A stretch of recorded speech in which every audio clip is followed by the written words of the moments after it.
What is your end game in property? I had some time to reflect earlier on today in a beautiful beach actually in St. Ives, and I just wanted to share with you what I think my end game is, and I've been thinking about it for the last sort of few weeks and even possibly months.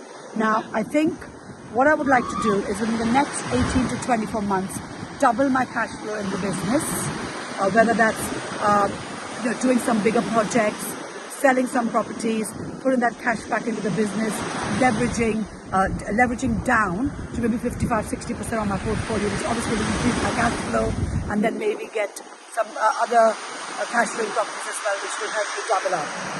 And then the reason why I want to do this and earn all this extra income is because I want to become a global speaker and share my story with the world. And the reason being, maybe some of you already know this, but I started from very, very humble beginnings, guys. Literally in a flat in Mumbai with 3 of my other siblings and my parents. The 6 of us were living in a modest 500 square feet flat. We didn't even have a bedroom to our names between us 4 kids. And we had, I think, 2 beds between the 4 of us. So every night they would be, deciding who slept on the bed and who slept on the floor. So this is where I started from, guys. And even when I moved to the UK and got married to Romy, we lived in a modest 1-bedroom flat or 1.5-bedroom flat in West London.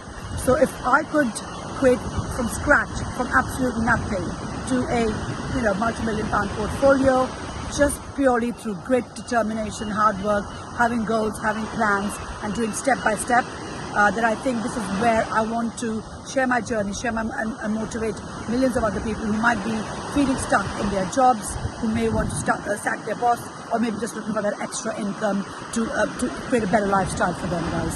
So, guys, hope you could spend some time this summer reflecting on your end game, whether that's 2, 3, 5, 10 years from now, because that will then help you get some clarity on what you need to do backwards and reverse engineer your property game.